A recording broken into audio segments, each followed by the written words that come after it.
आज की पहली और बड़ी खबर की बात करें तो हेमंत सोरेन माइंस लीज आवंटन मामला, सीबीआई जांच की मांग वाली याचिका पर हाईकोर्ट में सुनवाई 17 मई को। झारखंड हाईकोर्ट में सीएम हेमंत सोरेन के माइंस लीज आवंटन मामले की सीबीआई से जांच कराने को लेकर दायर जनहित याचिका पर शुक्रवार को सुनवाई हुई। Chief justice doctor Ravi Ranjan व जस्टिस सुजीत नारायण प्रसाद की खंडपीठ में इस मामले की सुनवाई की गई। अब 17 मई को स्पेशल बेंच इस मामले की सुनवाई करेगी। अदालत नहीं बैठने के कारण पिछली सुनवाई टल गई थी। हालांकि सीएम हेमंत सोरेन की ओर से नोटिस के आलोक में अदालत में जवाब दाखिल किया गया था। आपको बता दें कि अदालत ने हेमंत सोरेन को नोटिस जारी किया था। अगली बड़ी खबर की बात करें तो पहले चरण की वोटिंग आज 9,819 सीटों पर पड़ेंगे वोट। त्रिस्तरीय पंचायत चुनाव के तहत पहले चरण के मतदान का समय आ गया है। इस चरण में कुल 9,819 सीटों पर चुनाव के लिए 14 मई को मतदान होगा। इसमें 30,221 उम्मीदवारों के भाग्य का फैसला होगा, जिसमें 17,437 महिलाएं हैं। इस चरण की कुल 9,819 सीटों में 5,057 सीटें महिलाओं के लिए आरक्षित है। पहले चरण में ग्राम पंचायत सदस्यों की 7,304 सीटों, मुखिया के 1,117, पंचायत समिति सदस्यों के 1256 तथा जिला परिषद सदस्यों की 143 सीटों पर चुनाव होना है। अगली बड़ी खबर की बात करें तो झामुमो ने कहा, रघुवर दास समेत भाजपा सरकार के पूरे कार्यकाल की जांच कराएगी झारखंड सरकार। झामुमो ने कहा है कि रघुवर दास के 5 वर्ष के कार्यकाल समेत झारखंड अलग राज्य गठन से लेकर अब तक भाजपा सरकार के समस्त कार्यकाल की जांच सरकार कराएगी। यह बात झामुमो के वरिष्ठ नेता सुप्रियो भट्टाचार्य एवं विधायक सुदीवी कुमार सोनू ने प्रेस कॉन्फ्रेंस में कही। उन्होंने कहा कि रघुवर कह रहे हैं कि हमारी सरकार ने पूजा सिंघल को क्लीन चिट नहीं दी, बल्कि अधिकारियों ने दी। इससे बड़ी हास्यास्पद बात और क्या हो सकती है। झामुमो नेताओं ने कहा कि रघुवर जी दावा कर रहे हैं कि ये हमारे समय का पैसा नहीं है, ये 2.5 साल के अंदर का पैसा है। ऐसे में उन्हें नोटों का सीरीज भी मालूम होगा और उन्हें जरा वह भी बता देना चाहिए। सुप्रियो भट्टाचार्य ने कहा कि अब तक भाजपा नेताओं पर जांच हुई पर कार्रवाई नहीं हुई। केवल यहाँ के आदिवासी और मूलवासी को ही जांच के दायरे में ही लाया गया।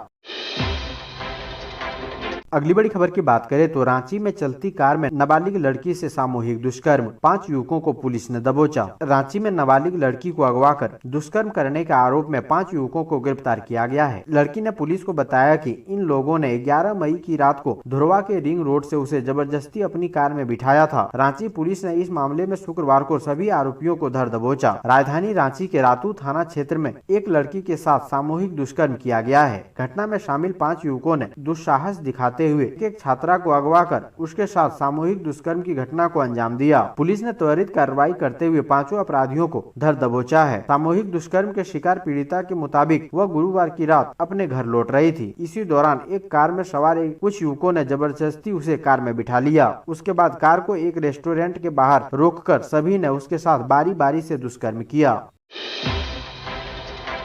अगली बड़ी खबर की बात करें तो भाजपा ने फिर किया नया खेल, मुख्यमंत्री हेमंत सोरेन को हटाने राज्यपाल के पास पहुंची। झारखंड के मुख्यमंत्री हेमंत सोरेन को खदान लीज मामले में घेरते हुए भाजपा ने एक बार फिर राजभवन पर दस्तक दी है। भाजपा प्रदेश अध्यक्ष दीपक प्रकाश, बाबूलाल मरांडी, रघुवर दास आदि नेताओं ने राज्यपाल रमेश बिस्ट से मिलकर हेमंत सोरेन को अयोग्य ठहराने की गुहार लगाई। भाजपा नेताओं ने गुरुवार को राज्यपाल रमेश बिस्ट से मुलाकात कर उन्हें एक ज्ञापन सौंपा। भाजपा के प्रदेश अध्यक्ष दीपक प्रकाश के नेतृत्व में प्रतिनिधि मंडल ने मुख्यमंत्री हेमंत सोरेन को अयोग्य ठहराने एवं भविष्य के लिए अयोग्य घोषित करने की मांग की। अगली बड़ी खबर की बात करें तो गुमला के नेत्रहाट घाटी में 2 वाहनों के बीच जोरदार टक्कर, 2 की मौत, 3 घायल। गुमला जिला अंतर्गत विष्णुपुर प्रखंड के नेत्रहाट मूड़ी माटी घाटी में मारुति और बोलेरो के बीच सीधी भिड़ंत में 2 लोगों की मौत हो गई। वहीं महिला सहित 3 लोग घायल हो गए। सभी घायलों को स्थानीय लोगों के सहयोग से CHC विष्णुपुर में भर्ती कराया गया। तीनों घायलों को सामुदायिक स्वास्थ्य केंद्र विष्णुपुर लाया गया, जहाँ चिकित्सकों ने प्राथमिक उपचार के उपरांत बेहतर इलाज के लिए सदर अस्पताल गुमला रेफर कर दिया। दूसरी ओर पुलिस ने दोनों शवों को अपने कब्जे में लेकर पोस्टमार्टम के लिए लातेहार भेज दिया है। अगली बड़ी खबर की बात करें तो घोर नक्सल प्रभावित क्षेत्रों के लिए जारी हुआ दिशा निर्देश, कर्मियों के लिए भत्ता भी तय। झारखंड पंचायत चुनाव को लेकर सुरक्षा के कड़े इंतजाम किए गए हैं। घोर नक्सल प्रभावित क्षेत्रों में भी शांतिपूर्ण मतदान हो, इसके लिए सुरक्षा बलों को आवश्यक दिशा निर्देश भी जारी कर दिया गया है। उन्हें सख्त हिदायत दी गई है कि पुलिस मुख्यालय के दिशा निर्देश व बनाई गई रणनीति के आधार पर ही सुरक्षा बल को काम करना होगा। उग्रवाद प्रभावित जिलों में बल की सभी गतिविधियाँ रणनीतिक होगी। गंतव्य तक पहुँचने के लिए अलग अलग रास्तों का सहारा लेना होगा। जिस रास्ते से बल जाएगा उस रास्ते से नहीं लौटेगा। कच्चे व जंगली रास्तों पर वाहनों का प्रयोग किसी भी परिस्थिति में नहीं करना है। अगली बड़ी खबर की बात करें तो झारखंड प्राथमिक व मध्य विद्यालयों में शिक्षकों की नियुक्ति के लिए होगी परीक्षा। राज्य में प्राथमिक व मध्य विद्यालय में शिक्षकों की नियुक्ति के लिए अब परीक्षा होगी। झारखंड शिक्षक पात्रता परीक्षा सफल अभ्यर्थी परीक्षा में शामिल होंगे। राज्य में अब शिक्षकों की नियुक्ति सहायता आचार्य के नाम से की जाएगी। 10 वर्ष की सेवा के बाद सहायक आचार्य सहायक शिक्षक के पद पर प्रोन्नति पा सकते हैं। राज्य में वर्ष 2012 में बनी प्राथमिक शिक्षक नियुक्ति नियमावली में बदलाव किया गया है। राज्य में प्राथमिक व मध्य विद्यालय में शिक्षकों की सीधी नियुक्ति हुई थी, जिसमें मैट्रिक, इंटर, स्नातक, शिक्षक प्रशिक्षण व झारखंड शिक्षक पात्रता परीक्षा के अंक के आधार पर मेगा अंक तैयार किया गया था। इसके आधार पर नियुक्ति की गई थी। कक्षा 1 से 5 व 6 से 8 में शिक्षक नियुक्ति के लिए अलग अलग परीक्षा ली जाएगी। अगली बड़ी खबर की बात करें तो जैक 11वीं के गणित का प्रश्न पत्र लीक करने वाला गिरफ्तार। पूछताछ के दौरान खोले कई राज। झारखंड एकेडमिक काउंसिल की 11वीं गणित की परीक्षा का प्रश्न पत्र लीक करने वाला युवक डी विनय उत्पल को रांची साइबर थाना की पुलिस ने गिरफ्तार कर लिया है। वह मूल रूप से बोकारो जिला के जरीडी थाना क्षेत्र के पाथुरिया का रहने वाला है। वर्तमान में वह हातमा बस्ती सरना टोली में किराए के मकान में रहता था। वह DSPMU में BSc द्वितीय वर्ष का छात्र है। उसकी गिरफ्तारी वहीं से हुई है। साइबर थाना की पुलिस ने उसके पास से प्रश्न पत्र लीक करने में प्रयुक्त मोबाइल, लैपटॉप बरामद कर लिया है। इसके अलावा प्रश्न पत्र लीक करने से संबंधित व्हाट्सएप चैट, टेलीग्राम और यूट्यूब चैनल पर प्रसारित संवाद भी जब्त कर लिया है। यह जानकारी CID के SP कार्तिक एस ने दी। उन्होंने बताया कि प्रश्न पत्र यूट्यूब पर लीक होने के आरोप में जैक की ओर से 10 मई को रांची साइबर थाने में शिकायत दर्ज कराई गई थी। अगली बड़ी खबर की बात करें तो झारखंड में 19 मई तक बदला रहेगा मौसम का मिजाज। बारिश के हैं आसार। झारखंड के गुमला, सिमडेगा, दुमका, गिरिडीह, जामताड़ा, साहिबगंज, पाकुड़, देवघर एवं गोड्डा जिले के कुछ भागों में मौसम का मिजाज बदलेगा। यहाँ मेघ गर्जन के साथ बारिश होगी। इस दौरान वज्रपात की भी आशंका है। इस क्रम में तेज हवाएं भी चल सकती है। इसे लेकर मौसम विभाग ने येलो अलर्ट जारी किया है। 19 मई तक राज्य में हल्के से मध्यम दर्जे की बारिश के आसार हैं। झारखंड में मौसम का मिजाज फिलहाल बदला रहेगा। 19 मई तक बारिश की संभावना व्यक्त की गई है।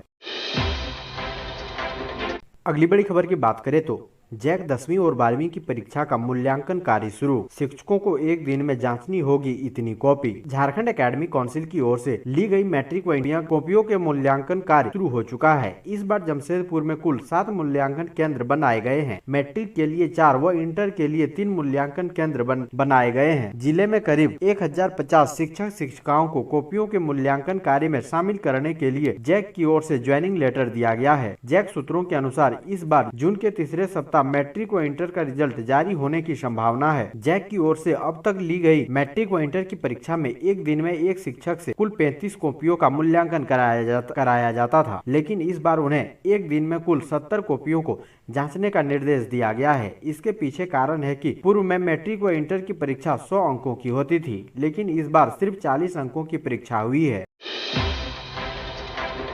अगली बड़ी खबर की बात करें तो प्रेमिका की शादी से नाराज प्रेमी ने की आत्महत्या। शादी के दिन जहर खाकर दे दी जान। झारखंड के गुमला जिले के पालकोट थाना क्षेत्र स्थित राकस टंगरा टोली निवासी सुकरा उराव के 22 वर्षीय पुत्र गणेश उराव उर्फ लोधा उराव ने प्रेम प्रसंग में जहर खाकर आत्महत्या कर ली है। गणेश एक लड़की से बेइंतहा प्यार करता था, परंतु लड़की ने दूसरे युवक से शादी कर ली। इससे सदमे में आकर गणेश ने प्रेमिका की शादी समारोह के दिन उसके घर के समीप जहर खाकर अपनी जान दे दी।